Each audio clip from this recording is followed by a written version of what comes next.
Item number 20 सुश्री सयोनी घोष। बोलो भाई। ये पहली बार की माननीय सदस्य चुना आप? जी हाँ, बहुत अच्छी है सर, सुनिए इनका आप बीच में मत टोकना उनको और सलाह मत देना। सदन में इन नेताओं को धन्यवाद नहीं होता। आप और ये प्रस्ताव बोलो। संदेश सर, ये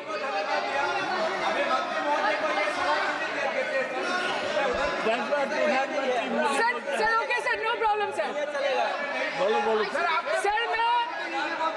सर मैं धन्यवाद देना चाहती हूँ जादवपुर लोकसभा क्षेत्र के लोगों का, जिन्होंने मुझे भारी बहुमत से यहाँ पे जिता के भेजा और ये पैगाम दिया कि पश्चिम बंगाल में नफरत की रणनीति और धोखेबाजी की राजनीति नहीं चलेगी।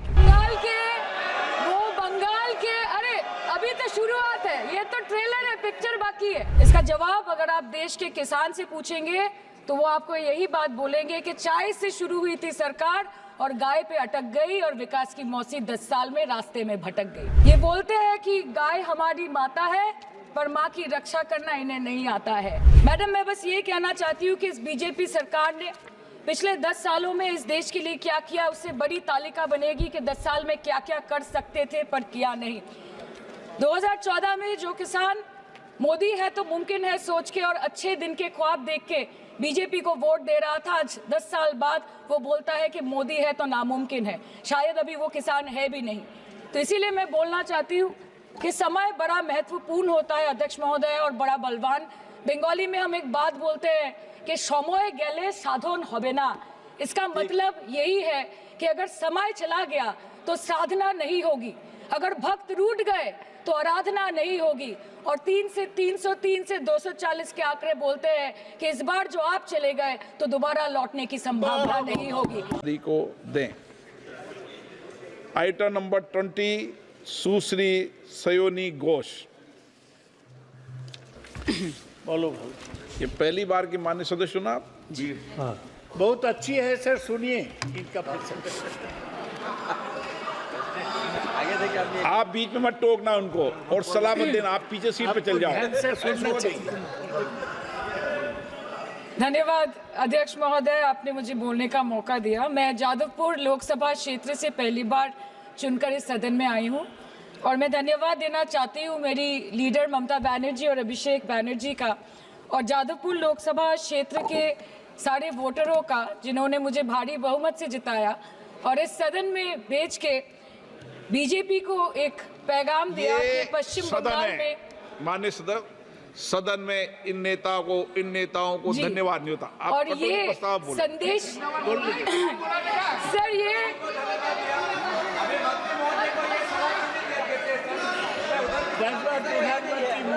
Sir okay sir, no problem sir. बोलो सर मैं धन्यवाद देना चाहती हूँ जादवपुर लोकसभा क्षेत्र के लोगों का, जिन्होंने मुझे भारी बहुमत से यहाँ पे जिता के भेजा और ये पैगाम दिया कि पश्चिम बंगाल में नफरत की रणनीति और धोखेबाजी की राजनीति नहीं चलेगी।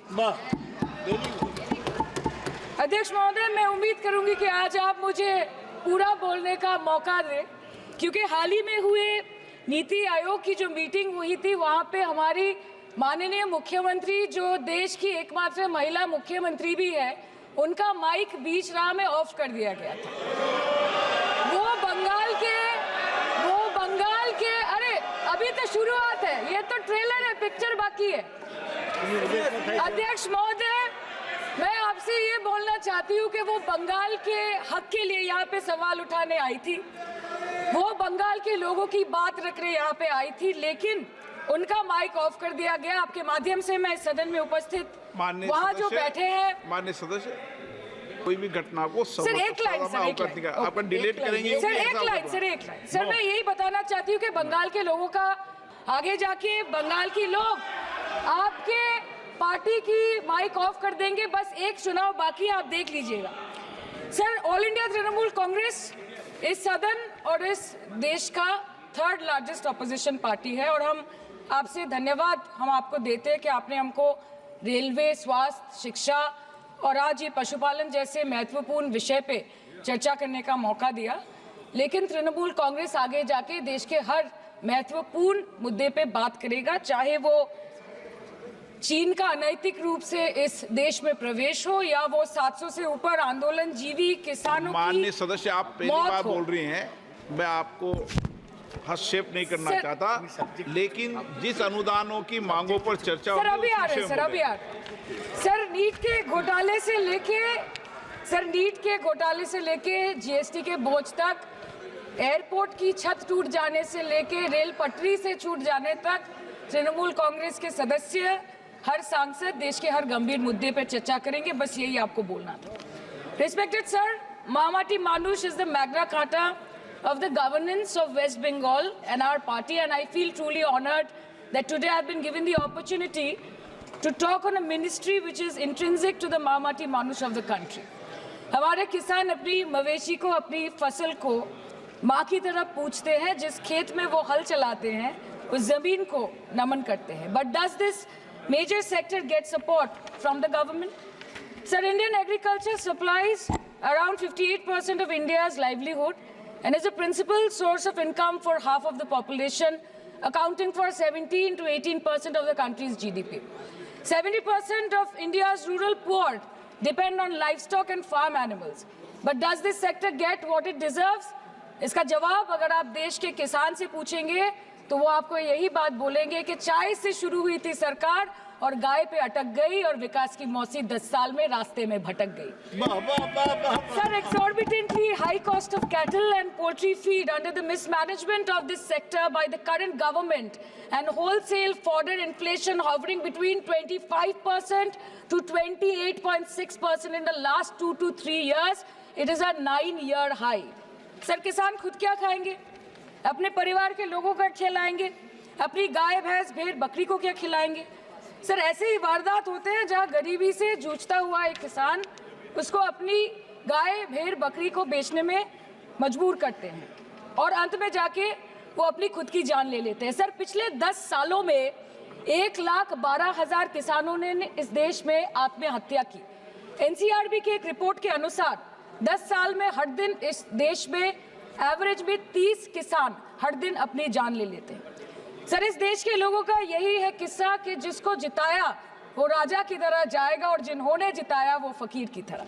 सर, ये बहुत गौरक्षा की भी बातें करते हैं। देश के लोगों को ये पता होना चाहिए that there is a fodder crisis in India and the union minister has himself stated in a written reply in Rajya Sabha that yes, the country is deficit in fodder. So it means that cows are dying without food in government-owned goshalas, especially the BJP-ruled state. 74,000 cattle had died at Panjrapols in Sundarnagar and Banaskantha district of Gujarat in the last 3 years. 200 cows were found dead in Madhya Pradesh's Shivpuri district. 173 cows allegedly died in a week in Chhattisgarh.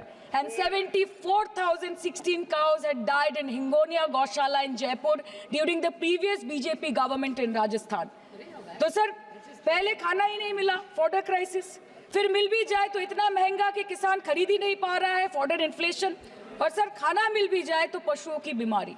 उससे मुकाबला करने के लिए इस सरकार ने क्या किया? The Parliamentary Standing Committee on Agriculture, Animal Husbandry and Food Processing presented its report which stated that 32.7 lakh cattle were infected by the viral lumpy skin disease across several states and a whopping 2.4 lakh cattle died within months. ये बोलते हैं कि गाय हमारी माता है पर माँ की रक्षा करना इन्हें नहीं आता है। अध्यक्ष महोदय, हम सब जानते हैं कि इस मिनिस्ट्री के अंतर्गत डेयरी भी आता है और भारत इस पूरी दुनिया में दूध के उत्पादन में नंबर 1 है, contributing to almost 24.46% of global milk production. But since the government has not been able to bridge the gap between demand and supply, it has successfully turned the country from being the largest producer of milk to an importer of milk.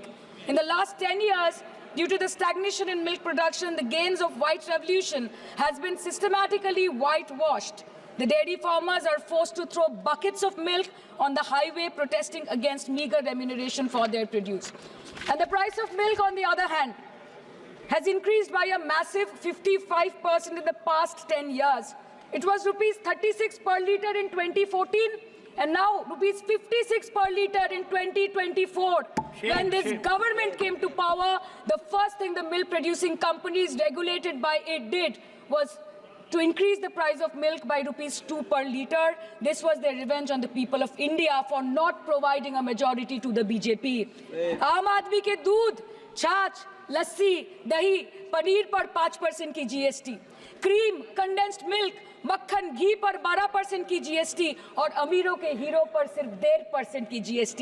सरकार उनको relief नहीं देती है जो विदेश में जाके milk shake और लाते की चुस्कियां लगाते हैं। ये सरकार उनको रिलीफ नहीं देती जो आम आदमी 2 पैकेट दूध खरीदने से पहले 10 बार सोचता है। सर, बचपन से हम सुनते आए थे कि संडे हो या मंडे रोज खाओ अंडे। India rank second in egg production in the world और अंडे का फंडा यही है सर कि भारत के बच्चों के किस्मत में महीने में एक अंडा नहीं मिलता। मिड डे मील के चलते हफ्ते में अगर एक आध अंडा मिल भी रहा था तो कहीं धर्म के नाम पे तो कहीं महंगाई के चलते उसे बंद करने की मांग उठ रही है। Sir, more than 50% children under the age of 5 suffer from chronic malnutrition in the country and roughly 17% children are underweight, and yet most BJP ruled states do not serve eggs in midday meal scheme. This is the example of Poshan Kal in India.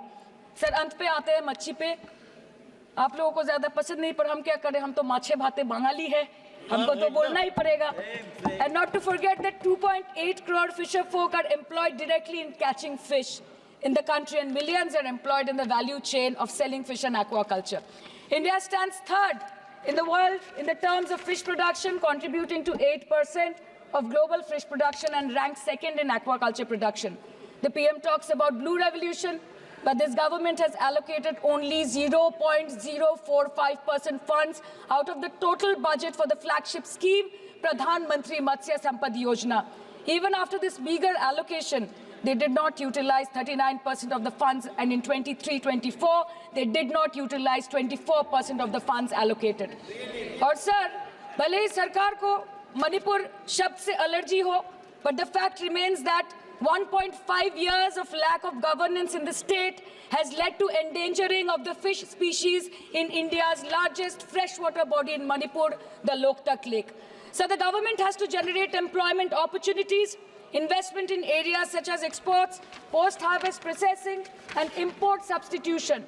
It has to deal with adversities like overfishing, depleting of fish stocks, pollution, disease outbreak, destruction of habitat, and climate change. So my own parliamentary constituency has assembly constituencies like Baruipur, Shonarpur, Bhangor, which are heavily dependent on these sectors for livelihood. Main crops grown are wheat, rice, vegetable, fruit, oilseed, pulses, cotton and jute, and animal husbandry is practiced mostly by women in the self-help groups in the South Chobbish Pargona. They rear a wide range of domestic animals, including cattle, poultry, goat, particularly the black Bengal goat and the Pekin duck. And I take extreme pride in saying that in the last 5 years of the TMC government, the CM Mamata Banerjee has allocated a massive amount of 76,680 crore to agriculture and its allied sectors for their development. The government of West Bengal has achieved remarkable success in implementation of state schemes, namely Bangla Dairy. The state-owned company is providing financial incentive at the rate rupees 11.5 per litre of raw milk directly to the bank accounts of primary dairy farmers through milk unions. Bangla Dairy procured 3.55 crore kg milk in 2023, for which rupees 109 crore was paid to dairy farmers through direct benefit transfer. 47,900 fresh Kisan cards have been issued in the last 3 years for animal husbandry. Up to 30th November 2023, rupees 393 crore was sanctioned to marginal animal rearers in the rural areas.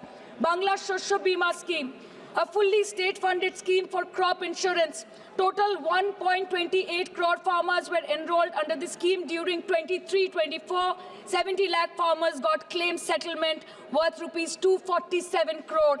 76,049 farmers are getting pension amounting to rupees 1,000 per month under Joy Bangla scheme. Sufar Bangla scheme was introduced in 2014 for ensuring remunerative prices for agricultural produce, integrating about 80,000 farmers and procuring about 100 metric tons of perishables daily. The annual turnover of this project is now rupees 106 crore. 77 new stores have been opened in financial year 23-24. 186 Krisak Bazars sub-market yards are running successfully, providing excellent marketing infrastructure for aggregation and ease of marketing. And to be mentioned that West Bengal is one of the largest cold storage capacities in the country at more than 87 lakh metric ton with 620 cold storages.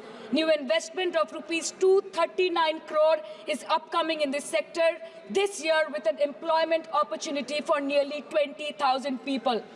अरे उधर वाले बता इसमें बुरा क्या है हवा के चार झोंके अगर इधर से भी गुजर जाए तो now coming to the demands of pending funds from the government of India to West Bengal on animal husbandry and welfare. 50% of the central share rupees 12.72 crore for financial year 23-24 being the recurring expenditure for mobile veterinary units is pending with the government of India. Government of West Bengal requested for sanctioning an additional 126 MVUs for 24-25. However, it was regretted, citing want of funds. The proposed central share of 49.93 crore for financial year 24-25 for assistance to states for control of animal disease has not yet been released by the government of India. Despite repeated persuasion, Department of Animal Husbandry and Dairying has not released the central share of rupees 10 crore for financial year 24-25 for various ongoing national livestock mission schemes, including the project for the establishment of Buck Semen Station in Horinghatta. ये तो बस इसी ministry से बकाया है बंगाल का अभी दूसरी मिनिस्ट्री प्रक्रिया तो पता नहीं कहाँ पे जाके ये खत्म होने वाला है मैडम मैं बस ये कहना चाहती हूँ कि इस बीजेपी सरकार ने पिछले 10 सालों में इस देश के लिए क्या किया उससे बड़ी तालिका बनेगी कि 10 साल में क्या-क्या कर सकते थे पर किया नहीं 2014 में जो किसान मोदी है तो मुमकिन है सोच के और अच्छे दिन के ख्वाब देख के बीजेपी को वोट दे रहा था आज 10 साल बाद वो बोलता है कि मोदी है तो नामुमकिन है शायद अभी वो किसान है भी नहीं तो इसीलिए मैं बोलना चाहती हूँ कि समय बड़ा महत्वपूर्ण होता है अध्यक्ष महोदय और बड़ा बलवान बंगाली में हम एक बात बोलते हैं कि समय गेले साधन होबे ना इसका मतलब यही है कि अगर समय चला गया तो साधना नहीं होगी अगर भक्त रूठ गए तो आराधना नहीं होगी और 3 से 303 से 240 के आंकड़े बोलते हैं कि इस बार जो आप चले गए तो दोबारा लौटने की संभावना नहीं होगी तो यही बोल के मैं अपनी बात खत्म करती हूँ थैंक यू सो मच